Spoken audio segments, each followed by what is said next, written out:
Hello friends, welcome to Kirush drama world. आज हम Korean drama hope और डॉप के एपिसोड 7 के बारे में बात करने वाले हैं। तो ड्रामा शुरू करने से पहले आप सब लोग चैनल को सब्सक्राइब कर देना। तो चलिए ड्रामा की शुरुआत करते हैं। ड्रामा के स्टार्टिंग में युनताक और दाजुंग वो दोनों मोटेल से वापस आ रहे थे। तभी रास्ते में एक आदमी उन दोनों से टकराया। तो दाजुंग ने उसका चेहरा देखा तो उसको याद आ गया कि ये वही लोग हैं जो वो लोग उससे पैसे मांगने आते हैं और उनको मारा भी था एक बार। तो दाजुंग ने उसके हाथ में एक बैग देखा जो वही बैग था जो वो लोग एक लैब से लेकर आए थे और उसके साथ उसके दो साथी भी थे जिसके हाथ में भी वही बैग थे। इन तीनों के पीछे हेरान और किमगुक वो दोनों भाग रहे थे पकड़ने के लिए, पर वो लोग किसी भी तरह से वहां से निकल गए। पर फिर भी उन लोगों ने वहां से उनको पकड़ने की कोशिश की, पर उन लोगों ने उसको गिरा दिया। वहां पे उसके एक साथी जो कार लेकर आई और वो सब उस कार में बैठकर वहां से उसका सामान लेकर भाग जाते हैं और वो सब वहीं पर खड़े रह जाते हैं। नेक्स्ट सीन में मिशना प्रॉपर्टी देख रही थी अपने लिए। तभी शियोक्योंग का कॉल आता है और कहती है कि मुझे आपसे बात करनी है, क्या आप यहाँ पर आ सकती है। तो अब वो दोनों एक जगह पर मीटिंग करते हैं जहाँ पर शियोक्योंग कहती है कि आपने कहा था कि ये आखिरी काम है और इस काम के बाद आप मुझे जाने देगी और इसके साथ आप मुझे एक प्लेन की टिकट और वहाँ पर घर और पैसा देने वाली थी। मिस नाम ने कहा कि हाँ, मैं ऐसा ज़रूर करूँगी, पर अभी मेरे पास पैसे नहीं है क्योंकि हमें ये माल कस्टमर तक पहुँचाना था, पर वो माल दाजुंग लेकर भाग गई है, इसलिए ये माल कस्टमर तक नहीं पहुंचा और अभी तक हमारे पास पैसे नहीं आए। अगर तुम ऐसा कुछ करो कि वो सब माल मेरे पास लेकर आओ तो मैं तुम्हें यहाँ से जल्दी जाने दूंगी। इसके लिए मेरे पास एक रास्ता है। इस नाम ने कहा कि क्या तुम वो करोगी? अगर तुम पुलिस को जाकर बता दो कि टीचर को तुमने मारा है तो वो लोग युंजाई को जेल से छोड़ देंगे। दाजुंग और उसके फ्रेंड्स वो हमारा सामान वापस कर देंगे और बाद में मैं तुम्हें वहाँ से निकाल लूंगी, फिर तुम अपनी ज़िंदगी जी सकती हो। ये सुन के सियोक्योंग भी चौंक गई। यहाँ पर युनताक के पापा स्कूल में जाते हैं छुप कर, जहाँ पे स्टाफ रूम में टीचर के टेबल पर वहाँ पे एक लैपटॉप रखा हुआ था, वो चेक कर रहे थे जिसमें उनको एक रिकॉर्डिंग वाली फाइल मिली और यहाँ पर उन्होंने आधी रिकॉर्डिंग सुनी। तभी वहाँ पर एक स्टूडेंट आ जाता है और उसने कहा कि आप कौन है। उसके पापा ने कहा कि गुमनाम स्टेशन का ऑफिसर हूँ और यहाँ पर मैं कुछ तलाश करने आया हूँ, और ये बहाना करके वहाँ से लैपटॉप लेकर भाग जाते हैं। युनताक को अपने फैमिली की चिंता हो रही थी क्योंकि मिस नाम ने कहा था कि अगर उसके सामान नहीं मिला तो वो उसके परिवार को मार देगी। जहाँ पर उसके पापा कॉल नहीं उठा रहे थे, पर युनताक डर जाता है और उसने दाजुंग से कहा कि हमारे पास उसके कोई कांटेक्ट नहीं है जिससे हम उसका पता लगा सके। तो यहाँ पर दाजुंग ने कहा कि हमारे पास सिर्फ एक कांटेक्ट लिस्ट है जो यहाँ पर नहीं है, इसलिए हमें वहाँ पर जाना होगा।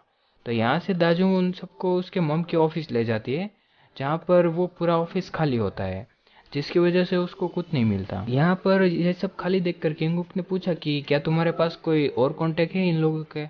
फिर यहाँ पर दाजुंग ने अपने एक पुराने फ्रेंड को कॉल किया जो उसके साथ ही काम किया करती थी और उसको कहती है कि क्या हम मिल सकते हैं। अगले सीन में मिस नाम ने जैसा कहा था कि सियोक्योंग को पुलिस स्टेशन जाकर अपना बयान देना होगा, तो सियोक्योंग अब पुलिस स्टेशन जाती है जहाँ पर वो ऑफिसर से कहती है कि आप मुझे अरेस्ट कर लो क्योंकि मैंने मर्डर किया है।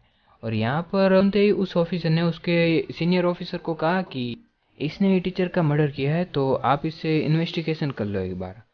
वहाँ पर मिस्टर पार्क ने उसको जो जो सवाल पूछे उसके सभी सवालों के जवाब उस कड़ी से मैच हो रहे थे जो युंजाई की बात से मैच हुआ था। इसलिए उसने कहा कि मुझे शक हो रहा है कि तुम ये किसके कहने पर कर रहे हो। पर सियोग्योंग ने कहा कि मुझे ये अच्छा नहीं लगा क्योंकि मेरी वजह से किसी आदमी को सजा मिल रही है, तो आप प्लीज़ उसे जाने दीजिए और आप मुझे अरेस्ट भी कर सकते हैं अभी, और मैं अपना बयान खुद ही दे दूंगी। अब यहाँ पर दाजुंग उसके फ्रेंड से मिलने के लिए एक जगह पर जाती है और वो तीनों एक पीछे जगह पर छुपे हुए होते हैं और यहाँ पर वो दोनों दाजुंग और उसके फ्रेंड की सभी बातें सुन रहे थे। तभी दाजुंग ने कहा कि क्या तुम मुझे अपने बॉस के पास ले चलोगी क्योंकि मुझे भी अब काम करना है, कि अब मेरे पास कोई काम नहीं है तो मुझे पैसे की खूब ज़रूरत है। ये सुन के उसके फ्रेंड ने कहा कि तुम्हारे साथ उन तीनों को भी काम पर रखना है क्योंकि उसने आते ही उन तीनों को देख लिया था। तो अब वो चारों एक जगह पर खड़े हो जाते हैं और उस लड़की ने अपने बॉस को बुलाया जहाँ पर उसका बॉस एक ब्लैक कार में आता है और वहाँ जाकर कहता है कि मैं सिर्फ एक्सपीरियंस लोगों को ही काम पर रखता हूँ। तो दाजुंग ने कहा कि मेरा 10 साल का एक्सपीरियंस है, इस काम में काफ़ी माहिर भी हूँ, तो आपको मेरी वजह से काफ़ी ज़्यादा फ़ायदा हो सकता है। तो उसने बाद में किंगुक से पूछा कि तुम्हारा कितना एक्सपीरियंस है। वहाँ पर किंगुक ने उसकी अपनी 3 उंगलियाँ दिखाई। तो पहले तो उसको लगा कि 3 साल होगा, फिर बाद में उसे मना किया तो उसने कहा 3 महीने।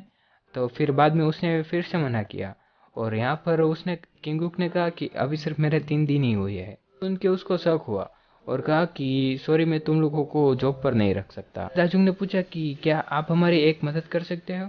तो उसने कहा कि क्या है, बोलो। तो दाजुंग ने बताया कि हमें 3 लोगों की तलाश है, तो क्या आप मुझे अपने कॉन्टैक्ट लिस्ट में से उसके कॉन्टैक्ट दे सकते हो?